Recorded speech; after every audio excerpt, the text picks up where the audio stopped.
I don't care about the midterms. No, that's not me. That's President Trump. Now, he said it as a signal to Iran that he's not going to cave. Republicans, however, might have reason to wonder if it means something else. In the Texas Senate race, it is now Republican Ken Paxton against Democrat James Talarico. Tens of millions of dollars will be spent, probably just this summer. Talarico sat down with our Ed O'Keefe. Another Texas runoff winner, Congressman Christian Menifee, defeated fellow Democratic Congressman Al Green in a generational shift. Menifee joins us.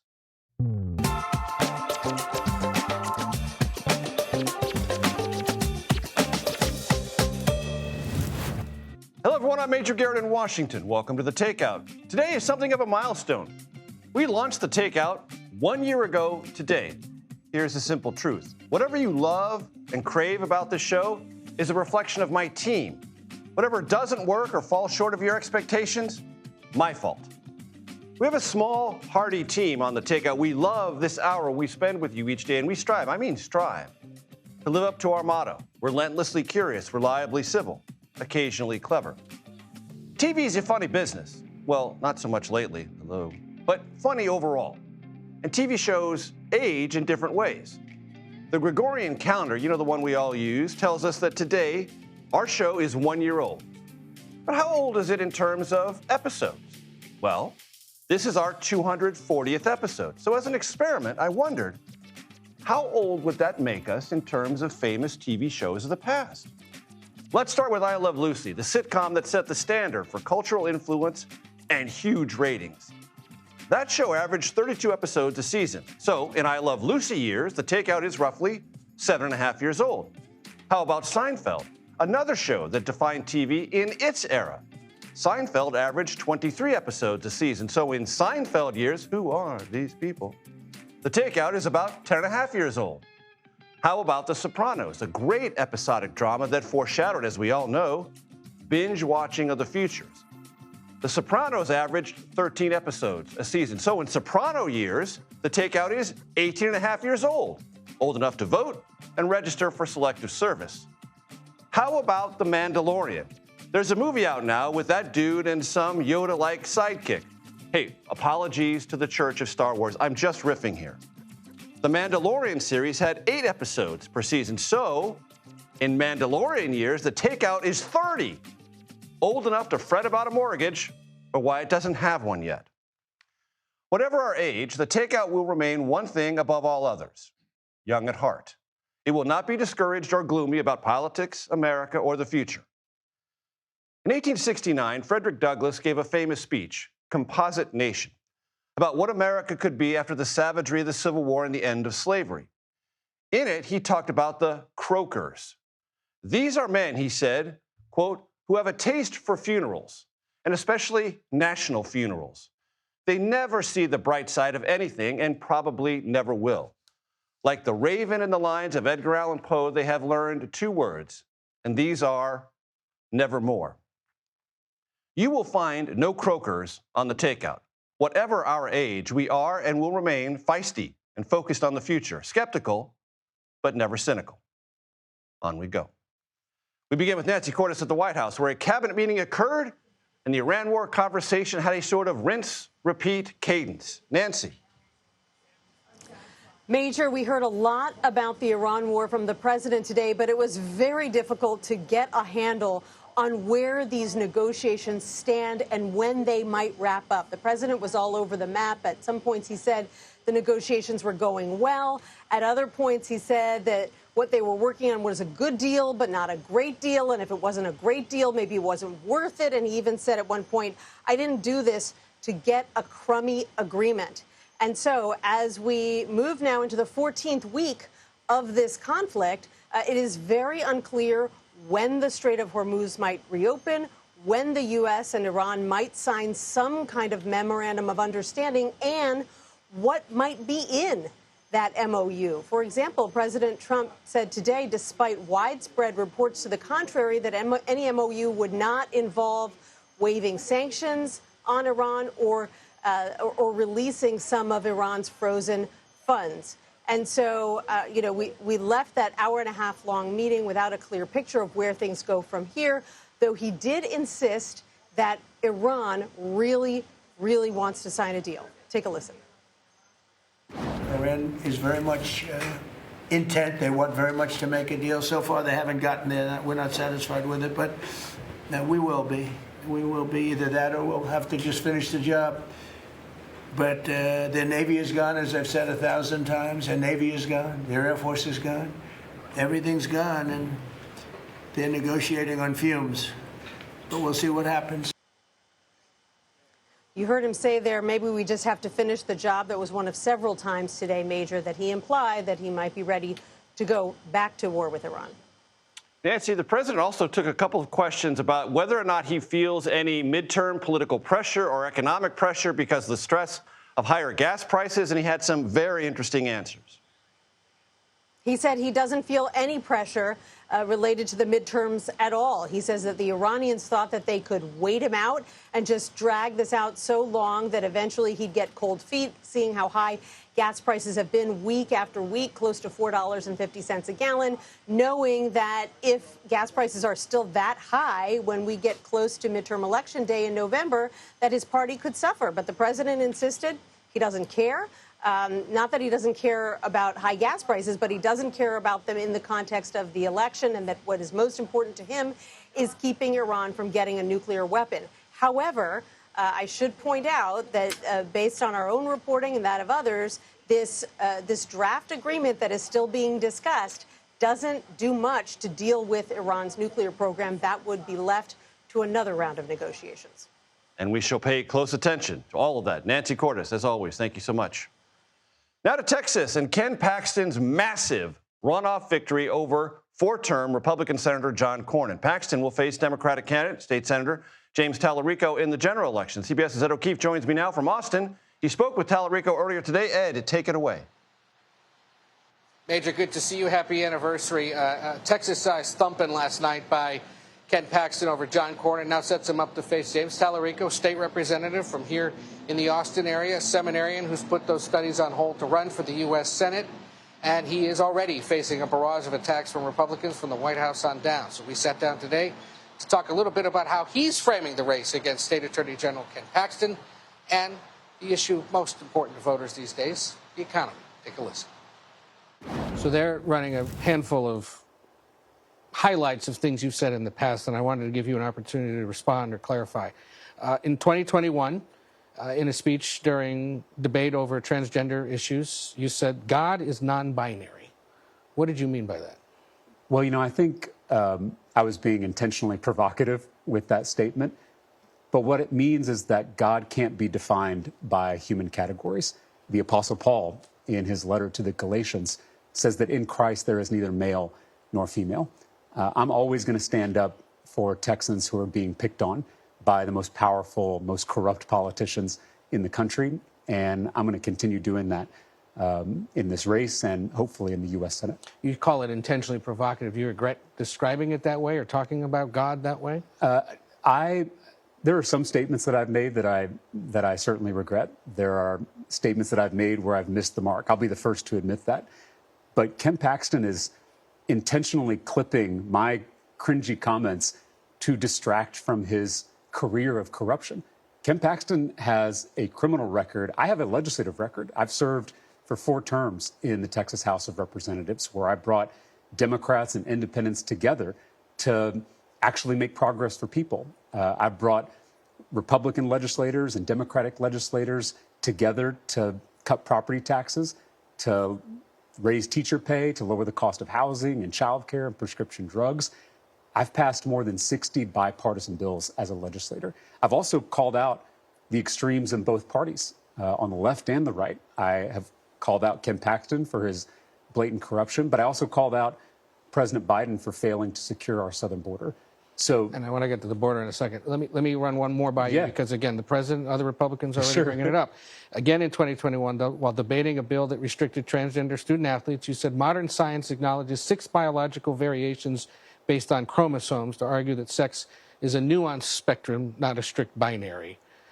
Do you still believe there are 6 biological sexes? I know there are 2 sexes, men and women. I also know there's a very small percentage of people who have these chromosomal abnormalities. And I believe they deserve to be treated with dignity and respect. The other one they keep harping on, and it's perhaps the most curious of all, they say you're a vegan. I'm not a vegan. I'm an 8th generation Texan. I've been eating barbecue since before Ken Paxton's first indictment. And this campaign basically runs on Texas barbecue. If all they have is lying about me being a vegan, I feel pretty good about our chances this November. But, you know, and this is part of where I think we are in politics in this country. Whether you agree or disagree with their focus on those statements on that issue of transgender rights and things like whether you're a vegan, it is an effective argument that Republicans have made against candidates for years. It works for them. And you're going to have to spend time and money explaining it away. I think the reason that we are leading in every public and private poll against Ken Paxton is because Texans are hungry for a different kind of politics. Texans are drowning. We can't afford the basics. We can't afford groceries or gas or insurance or housing or childcare or our prescription drugs. And Ken Paxton clearly has no solutions to offer us. So while he divides us with these same tired culture war fights, I'm going to keep bringing Texans together to take on his corruption and lower our costs. And that's where I wanted to go next, because that is the issue voters tell us is number one to them, the economy. Yes. What is an affirmative thing a Senator Talarico would propose to do to cut costs? Well, I've got a long list. Let's start with grocery prices, because this is something I hear about in every corner of the state. The first thing I think we should do is repeal these crazy tariffs that are driving up costs at grocery stores across the state of Texas. I also hear a lot about the pain at the pump. And I feel it too. You know, I drive a mid-size Chevy Colorado, and I had to pay more than $80 just over Memorial Day weekend for a full tank of gas. I'm proposing that we suspend the federal gas tax, which would immediately drop the price of gas by 18 cents a gallon. I'm also proposing that we suspend the federal diesel tax, because everything you buy is shipped by diesel. Right. And so because of this disastrous new war in Iran, diesel prices have shot through the roof, increasing the price of everything. And then, you know, I've done a lot of work in Texas around prescription drugs. I'm a type 1 diabetic who has struggled to afford my own insulin. The first time I was diagnosed when I was 28 years old, I paid $684 for my first 30-day supply of insulin. And a lot of Texans are struggling to afford the medicine that they need to live. And so I'm proposing that we cap the cost of more life-saving drugs, and we start a wholesale drug importation program from Canada where they pay half what we pay for the same prescription drugs. So those are three of you know, some of the most pressing priorities, but we could talk about the cost of housing, the cost of childcare, the cost of insurance. All of these things are conspiring to hold Texans back, and it is 50 years in the making. It's been 50 years of trickle-down economics, of billionaires and their puppet politicians like Ken Paxton rigging this economy against all of us, whether you're on the left or the right. And so it's why I say that the real fight is top versus bottom, because it's all of us who are getting screwed, who have to come together to defeat this corrupt system. You can watch the full interview with James Talarico on CBSNews.com and on the CBS News YouTube page.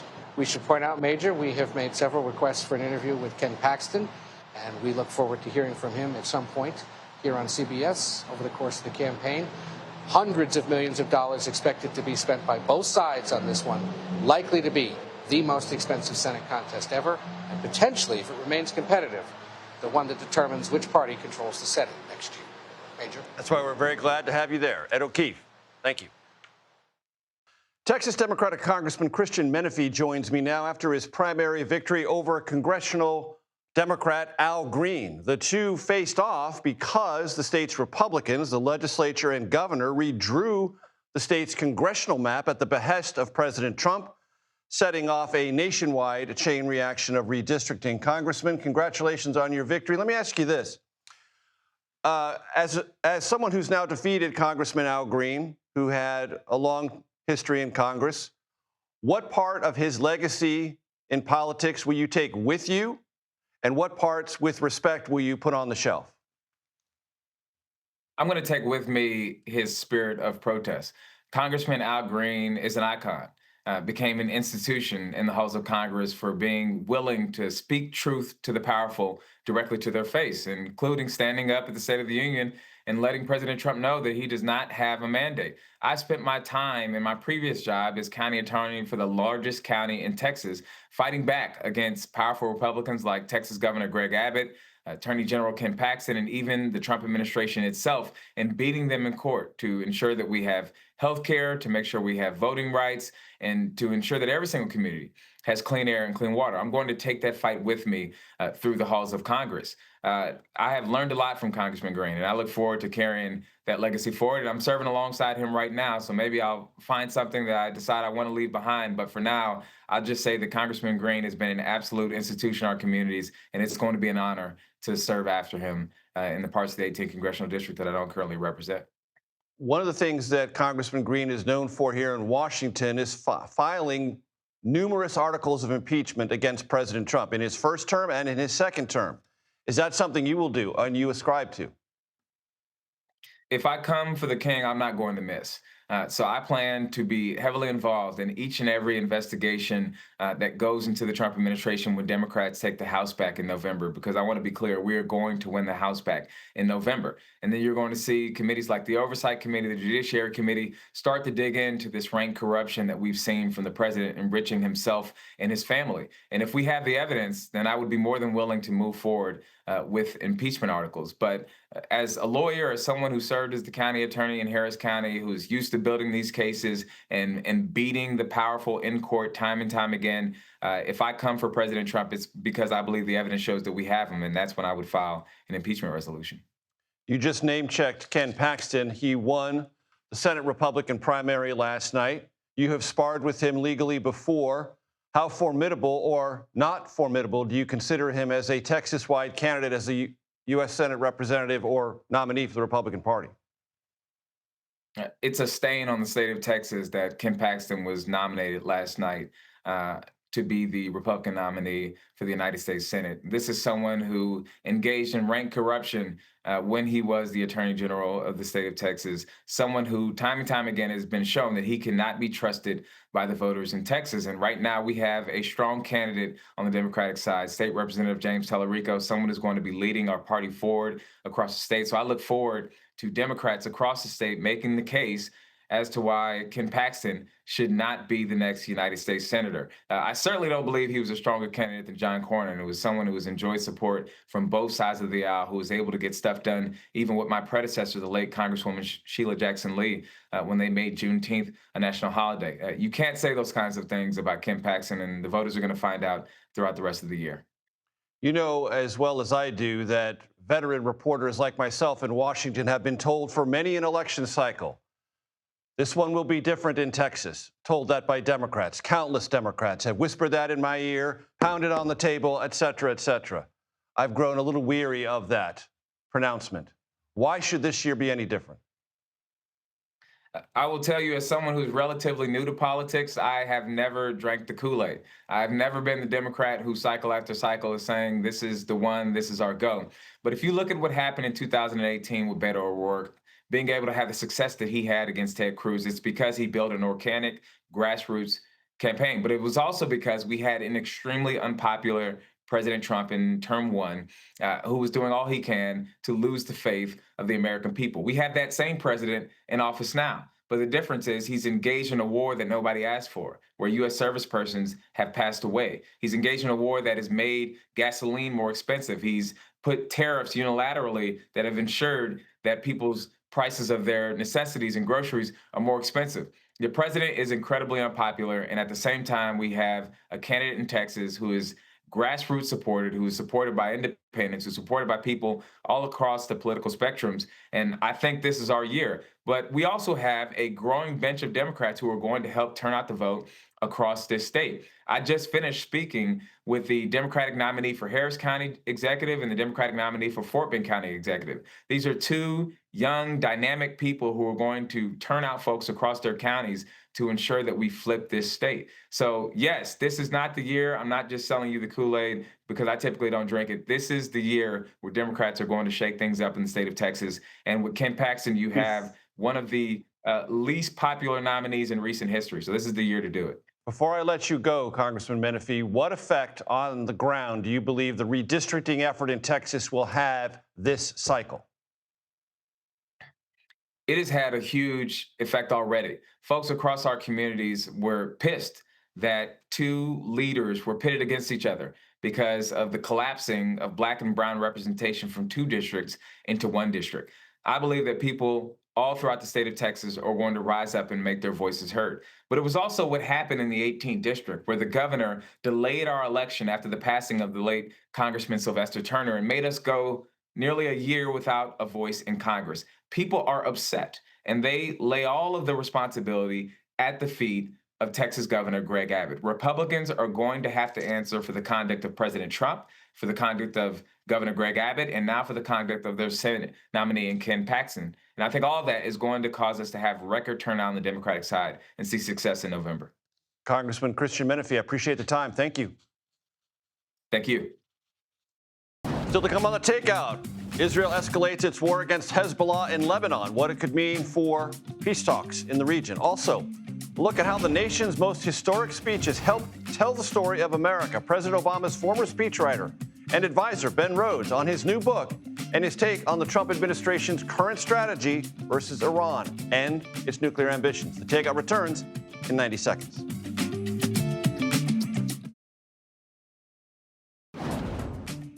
Welcome back to The Takeout. Today, President Trump said, quote, "We'll have to just finish the job if peace talks with Iran don't improve or make more progress." Secretary of State Marco Rubio, he's also the National Security Advisor, we should remind ourselves, appeared to underscore that possibility. Listen.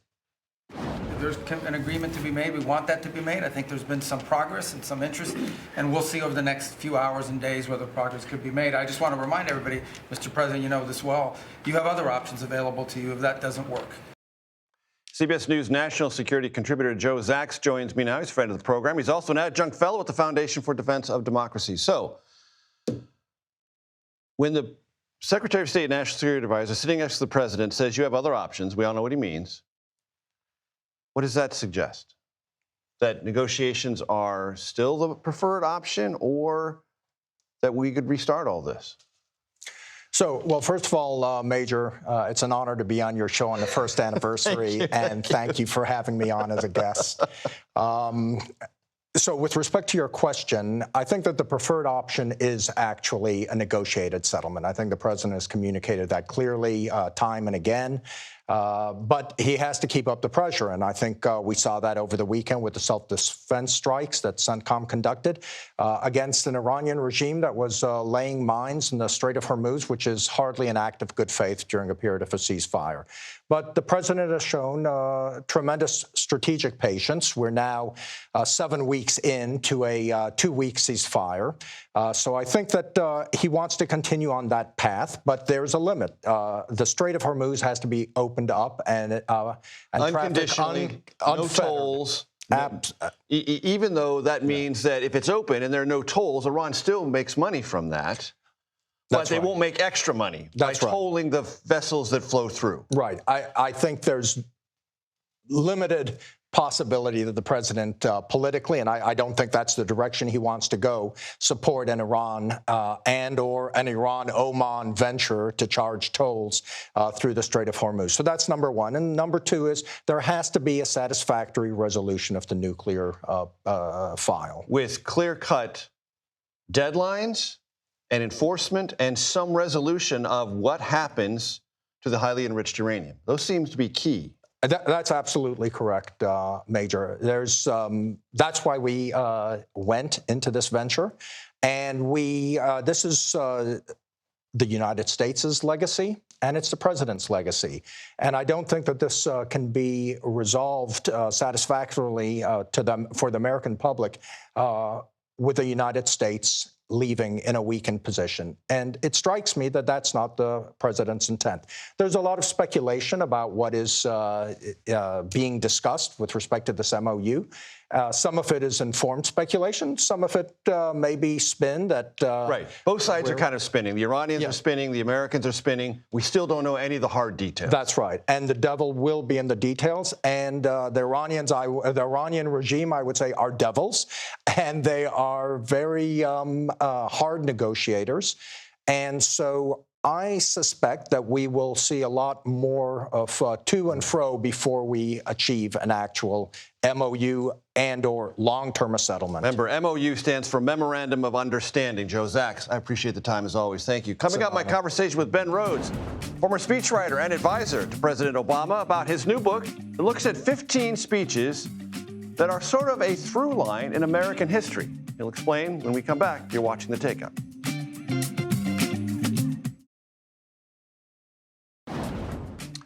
Welcome back to Takeout on this happy birthday Wednesday. Yes, later there will be cake.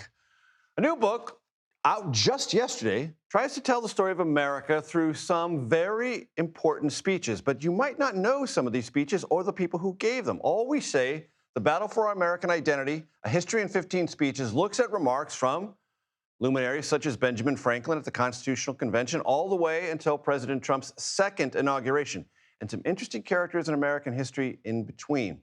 Earlier, I spoke with the author Ben Rhodes, former speechwriter for President Obama and an advisor, about the book and a lot more. We started with how he views the current state of negotiations with Iran. Here is some of that conversation. Ben Rhodes, I promise you, we will get to All We Say, I the know. book. But I've got to talk to you about Iran. Yeah. I've got to talk to you about President Trump's orientation to the state of the war, the objectives, all the things that he continues to say, harshly critical of the nuclear deal President Obama negotiated with the Iranian regime. Yeah. Your thoughts? Well, I mean, Major, you were there at the time. I was. Look, there are a lot of things that we did not get right in the Obama years. But I always felt like one thing we did get right was that nuclear deal with Iran. And our basic case at the time was there are only two ways to solve this problem of the Iranian nuclear program. A diplomatic agreement that is roughly like what we got. And you could argue whether certain provisions you might want to tighten or make longer, but the outlines of that kind of deal. Or you'd have to use military force. And the agreement that you put together was not just the United States and Iran. It was a multi-nation agreement with enforcement mechanisms. And I think that that's the most important thing because, again, you had the permanent 5 members of the United Nations Security Council. So you had not just the United States, Great Britain, and France. You had Russia and China in on the deal, Germany and the EU in on the deal. And then you had enforcement mechanisms that had inspections of the Iranian nuclear facilities and their uranium mines and mills. Like, so literally the entire supply chain, where they pulled the uranium out of the ground, how they enriched it, the stockpile had to be shipped out of the country. And all of that was inspected by the International Atomic Energy Agency. So it was very clear what the deal was and it had the force of international law because you had a UN Security Council resolution that said the Iranians break this deal. And yet President Trump and the Israeli Prime Minister Benjamin Netanyahu say over and over and over again, it put Iran on a path to a nuclear weapon. Yeah, and it didn't. I mean, like it actually makes no sense to say that because they had to roll back their program. Now, two things I'd say to be fair to the criticisms. One of the criticisms is that certain elements of the deal had durations, right? Certain restrictions on the Iranian program sunsetted in 10 years or 15 years, in terms of like the numbers of centrifuges they could operate. Now, the two things I'd say about that are, number one, that's not uncommon in arms control agreements. So like we had a New START treaty negotiated with Russia on deployments of nuclear missiles and launchers. But it's a 10-year phase, and then 10 years later, you renegotiate, right? So there's not a tradition in arms control of like permanent arms control deals. Now, the second and more important thing I'd say, though, Major, is Trump pulled out of the deal in 2018, so all the restrictions went away in 3 years. And Iran started doing all the things that people warned that they might do in 10 years in 3 years. So I never quite, there was a kind of cognitive dissonance there that you're blowing up the deal because you don't want them to do things in 10 years, but you're therefore allowing them to enrich at a higher level, allowing them to accumulate a stockpile, and leads to a situation now where the stockpile of enriched uranium they have is much more potent than anything they had in the Obama years. Now, the other thing I'd say is that Netanyahu's criticism of the deal to Congress when he came to the U.S. and gave a speech opposing the deal was that it didn't address ballistic missiles and it didn't address Iranian support for terrorist proxy groups. And look, that's true, but diplomacy is the art of the possible, and the Iranians were never going to agree to that. Now, fast forward, when Kushner and Witkoff were negotiating before this latest war, they were demanding that the Iranians limit their ballistic missile program and their support for proxies. And of course, the Iranians said no. And that's when Netanyahu convinced Trump, I think, to do this. I think telling him that it would be easy, that the Iranian regime would collapse. And look, we got the same presentation. Like I was in many a phone call with President Obama where he was talking to Prime Minister Netanyahu, and he was telling him, you shouldn't make this deal. You should use military force. You need to have a credible military option. And we did the war game. And guess what? Every time you did the war game, that's when you sit down and you simulate what might happen. Iran closes the Strait of Hormuz. The Iranian regime digs in. It doesn't collapse. Basically, what has happened was eminently predictable. Anyone who's kind of worked or war gamed on this scenario. The regime clings to power. Yeah. Asymmetric warfare is used, Yes. even though it's weakened. Yeah. And because of its theocratic devotion to the underpinnings of the revolution, don't give up. Yes, and because the Iranian Revolutionary Guard Corps, which is the hardest core element of the regime, they function not just as a theocratic regime, but as essentially a military dictatorship. And so what's happened now... And a deeply corrupt one. So in part because of sanctions, they basically have a monopoly on, let's say, the dark economy. Sanctions busting, all kinds of illicit trade. They had their own sources of revenue. And so they operate well in conflict, and they don't starve, in other words. They don't starve. And they don't care about their people. I mean, the same reason that they're odious is why they're dangerous, right? Because right now, Trump is trying to blockade Iran and create hardship for the Iranian people so that the regime comes up with their hands out. They don't care if their people suffer for a few months, as long as they can hold the global economy hostage. And so I think the situation Trump finds himself in is probably the best landing place he could find is something kind of like the Obama deal. Like the Iranians reopen the strait, the blockade's lifted, the Iranians get a bunch of revenue from sanctions relief or from tolling the And then strait. there's some sort of 60-day period to negotiate all these other things. And then you negotiate something kind of like the Iran deal. And here's more of my conversation with Ben Rhodes about his book and the connective tissue between some of America's most important speeches and how history played out. Please listen. All We Say, a history in 15 speeches. Most of the speeches are from long ago. There are some from the modern era, but most predate radio. Yeah. Anything that we would commonly associate with mass communication in this country. Is there a reason for that? Well, I really wanted to go back to the origins of the argument that we've been having in this country, that is so potent right now. I'm a big believer that you have to look to history to understand the present. And as someone who was a speechwriter, not an historian, I also kind of knew that what speeches offer is history in the present tense. This is how people were trying to persuade each other. This is how people are trying to mobilize movements. This is how people are trying to change things. And I wanted to essentially focus on American identity, right? And so what I found is that there are these rich tributaries that run out of kind of the 19th century into today, right? Because I start with Benjamin Franklin, and that's a good starting point for our conversation. He gives a speech at the Constitutional Convention that's the closing argument for the Constitution, in which he notably doesn't mention the Constitution. He mentions the Constitution, but not the substance of it. Right. The entire speech is about compromise and the virtue of compromise. And he says, you get a group of people together in a room, you have all their wisdom, but you also have all their selfish interests, all their prejudices. And you're not going to get a perfect product or agreement out of that. The compromise that he exalted, rightly, made this country possible. But they compromised about big things. Huge things. Right? Slavery, the nature of citizenship, immigration, how that's going to work. And so I immediately found that Americans got that. And the first several speeches in the book are the whiplash of the indigenous reaction to that, the abolitionist reaction to that, the Confederate reaction to that, and then Lincoln comes along in the second inaugural, and he's trying to resolve it. And that argument has repeated over and over again, essentially. Now, we're not dealing with slavery, but we're the same questions of identity, of immigration, about... Of power. Of power. Who has power in this country? Yeah. You can catch my full conversation. It runs well over 30 minutes with Ben Rhodes on YouTube or your favorite podcast platform. Coming up, our political panel joins me to talk Texas primaries, the wins, the upsets, and a lot of other topics. Plus, as I said, eventually, there'll be cake. You're watching The Takeout.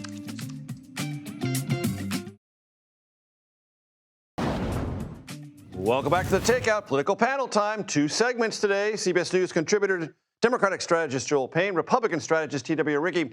We'll get to Texas in a second, but I want to play for you sound. My colleague Rita Braver sat down with Joe Biden. This is going to air in full on Sunday morning, CBS Sunday morning, this Sunday. It's about the debate and Joe Biden's reaction. Listen. Were you horrified as you saw it unfold? I wasn't horrified, I was frightened because I had never, ever seen Joe like that before or since. Never. Or since? Yes, or You've since. never seen him like never. that? No. What happened? I don't know what happened. I mean, as I watched it, I thought, oh my God, he's having a stroke. And it scared me to death. Joel. That's riveting. And yeah, I thought he had a stroke. Very brave of her to kind of share that. I think, look, any Democrat right now having to go back and talk about 2024 is a painful experience. And I think it's going to make it hard to do any real recollection of the Biden years without talking about the trauma of the exit of the Biden years. I can just tell you the work of the party in 26 and 28 is to move past that and kind of make sense of whatever that experience was. I appreciate her talking about it, but I don't, it's almost like in a parallel universe to the conversation that's happening in the Democratic Party right now. Like that is so disconnected from where Democrats Do people are right who are close to it or who were close to it have to explain? I think everyone who, whether you were a party to it in that White House or in that campaign, or frankly, I'll own it, people like me who my theory the entire time was as long as it wasn't impacting his job performance, his age shouldn't been an issue. And it clearly that wasn't the case. We all have to. We've got a minute before we go to break. You're going to stay for a second segment, but give me your thoughts as you watch that. Look, I am sure a lot of horrible things went through his family's mind when watching him have a meltdown. But the fact of the matter is the American people saw a diminished man over a long stretch of time. And while that was a horrifying and shocking thing to see the commander-in-chief on a debate stage doing it, it was not out of the realm of possibility to the American public. And that's why you saw such a huge backlash. It was confirmation of the worst. That is correct. And she brought up fearing a stroke. And that reminds me of Woodrow Wilson actually having a stroke and his wife knowing it happened and hiding it from the American people. That harkens back to that. We said we would never let that happen again. So I do think people need to answer for it today. Yeah, and then we let it happen again 2 years later because Donald Trump is, tweeting through it on I would not compare Truth Social every weekend. So I would not compare their behaviors to one another. You don't compare them at all. No, I don't. Look, even though polling data shows about a third of the country thinks that there are cognitive issues with President Trump today. Threaten to wipe out civilization. He has done that, but he is not freezing on a stage. He is not at a loss for words. The man goes on 3-hour long. We hear from him every day. He goes on marathon answering sessions. They're just not comparable. The same issue that Democrats had 3 years ago, Republicans might have. We're going to go to break. Stay with us. There's going to be cake. I'm telling you, it's going to be cake. We'll be back in a minute.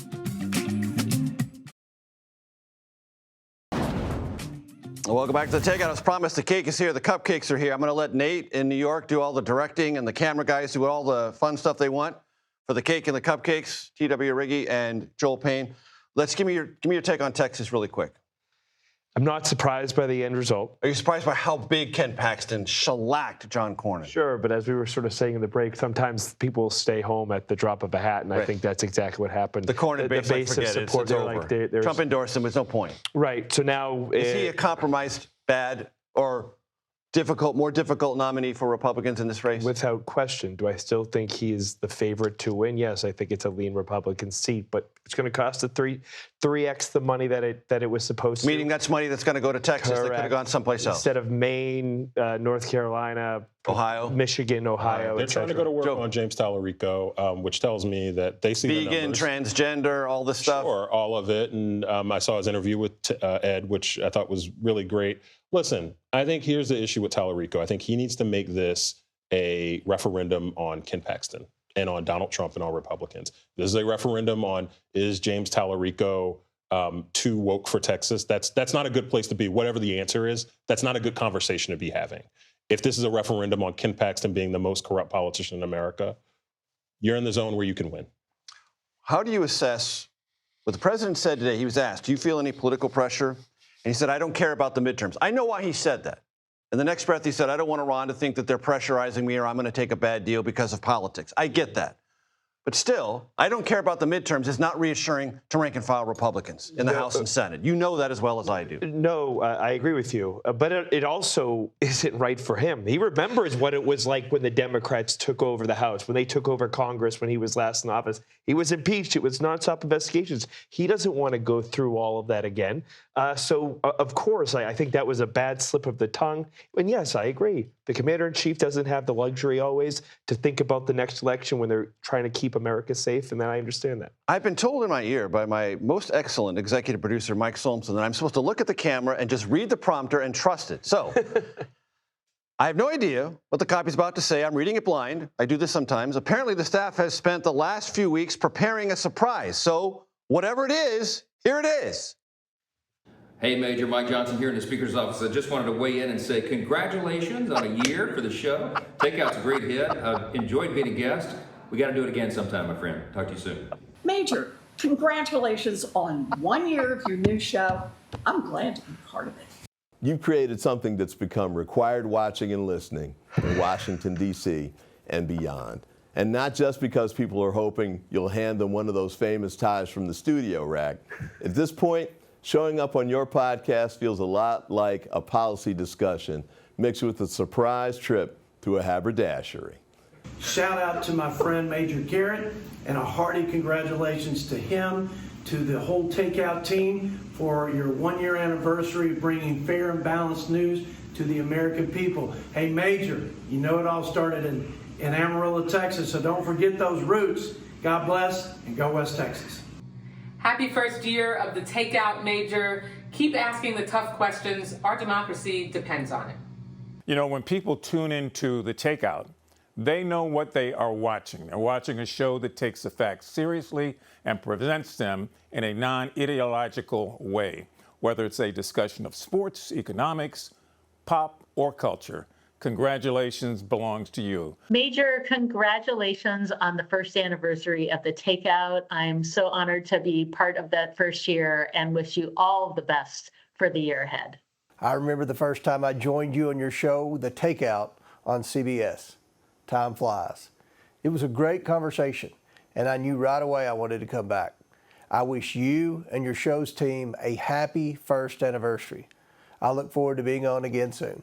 So congratulations, Major Garrett. 1 year of the Takeout among your many other journalistic activities. And you know why it's working? You actually know things and ask good questions. And by the way, then get answers. It's always fantastic to watch or to be on. My thanks to Christian Pena, who did the very hard work of going around Capitol Hill and getting all those testimonials. Borderline sounded like an autopsy or a funeral. Not really, but thanks to everyone who did that. And many, many thanks to Christian Pena and to my team. Joel Payne, T.W. Riggy, stay for the cake, stay for the cupcakes. Happy Wednesday, everyone. On our birthday, this is the Takeout. You know what we are. One quick reminder, relentlessly curious, reliably civil, occasionally clever. Come in, everybody. Gather around, gather around. The Daily Report is coming up next. I'm supposed to look at camera, too, guy tells me. There we are. All right. See you, everybody. See you, everybody. Wave. Make it light up. Make it light up and bring the rain.